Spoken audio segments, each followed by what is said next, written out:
আমি অনলাইন থেকে প্রথমবারের মতো নিজে নিজে একটা জামা কিনছি, একটা না দুইটা। এখানে টপস আছে ওয়ান পিস। তো দেখি যে অনলাইনের প্রোডাক্টগুলো কীরকম হয়।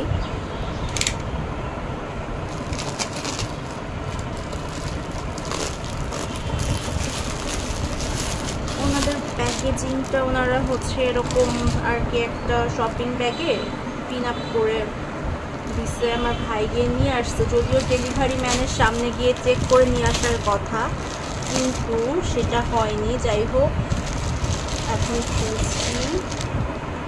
আচ্ছা, এই ড্রেসটা আসলে লেমন হওয়ার কথা ছিল, কিন্তু আমার দেখে হলুদ মনে হচ্ছে।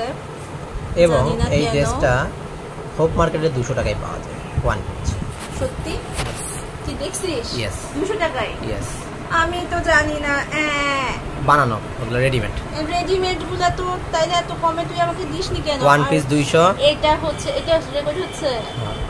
যাই হোক, এটা আরেকটা শুনে আমার মন খুবই খারাপ হয়ে গেল, কিন্তু আমার এইটা দেখার সাথে সাথে আমার এত বেশি পছন্দ হয়ে গেছে, আমার মনে হয়েছে যে আমি এটা কিনবো।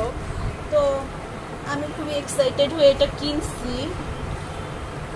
এটা হাতার কাজ, থ্রি পিস হচ্ছে মনে হয় 400 না 500 টাকা। খুবই পছন্দ হয়েছে। যাই হোক, শখের দাম লাখ টাকা, আমি লাখ টাকা দিই।